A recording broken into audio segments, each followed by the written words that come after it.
Bonjour, cette vidéo a pour but de sensibiliser les soignants à ce qui se passe immédiatement après un événement grave dans le but de mieux traverser cette période.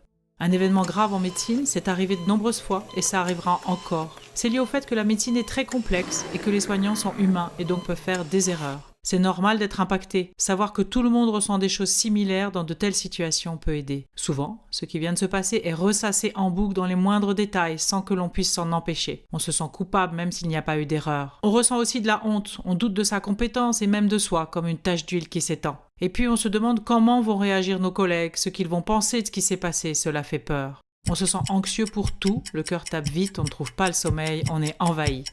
C'est important de rassurer la personne, c'est un bon soignant, il est quelqu'un d'important et apprécié dans l'équipe.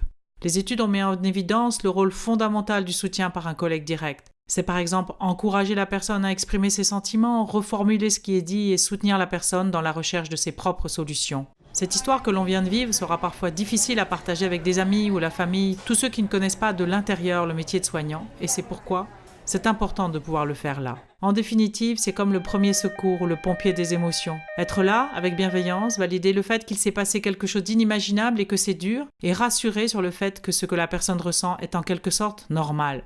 Tout ce soutien permet d'améliorer la qualité de la rencontre avec le patient ou sa famille. Ceci participera aussi à la reconstruction du soignant. Dans certains cas très traumatisants, il est sans doute mieux que le soignant puisse quitter momentanément les soins, car de nombreuses études montrent que des erreurs surviennent plus fréquemment dans un tel contexte de choc émotionnel.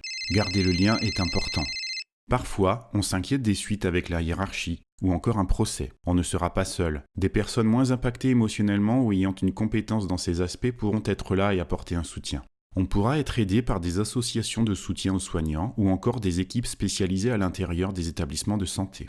On peut être rassuré, même si cela prend parfois plusieurs mois, la majorité des soignants arrivent à se reconstruire après cet événement. Et pour environ 1 soignant sur 10 seulement, cela restera difficile après plusieurs mois. Une prise en charge spécialisée sera alors possible, sans jugement. Ce n'est pas une faiblesse, cela arrive parfois lorsqu'on est soignant, c'est un métier dangereux pour les sentiments. En définitive, face à un événement grave, se rapprocher d'un collègue de façon simple et immédiate apporte un soutien majeur.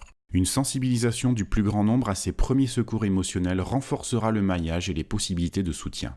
Parfois, lorsque l'événement est survenu lors d'une prise en charge en équipe, il paraît utile que les soignants confrontés à l'événement traumatisant se réunissent, pour un moment bref en toute confidentialité nommé débriefing. L'approche sans jugement est indispensable, sous la responsabilité d'un leader identifié. La formulation des actions et les pensées de chacun permettent une meilleure compréhension de ce qui s'est passé. Certaines divergences sont mieux comprises. D'emblée, rechercher ce que l'on pourra améliorer est important. De nombreuses études montrent que dégager des actions d'amélioration est essentiel dans la reconstruction des soignants. Plus tard seulement, ces éléments seront analysés en profondeur, par exemple lors d'une revue de morbimortalité. Ce débriefing permet aussi d'organiser les actions à mettre en place immédiatement. Il s'agit par exemple à quelques-uns de regrouper les données disponibles, comme par exemple un tracé de scope, et de choisir le mode de rédaction d'un rapport circonstancié. Les modalités d'information de la patiente ou sa famille, ainsi que les autres membres de l'équipe seront décidées tous ensemble, tout comme la communication avec l'institution éventuelle ou l'assurance. Savoir que tous ces éléments sources d'anxiété sont organisés apporte un soulagement. En définitive, le débriefing technique bref, en équipe, le plus proche possible de l'événement, permet aux soignants impactés par un événement grave de mieux comprendre ce qui s'est passé et de débuter une étape de reconstruction dont ils sont acteurs. Ils complètent les premiers secours émotionnels essentiels dans le soutien individuel.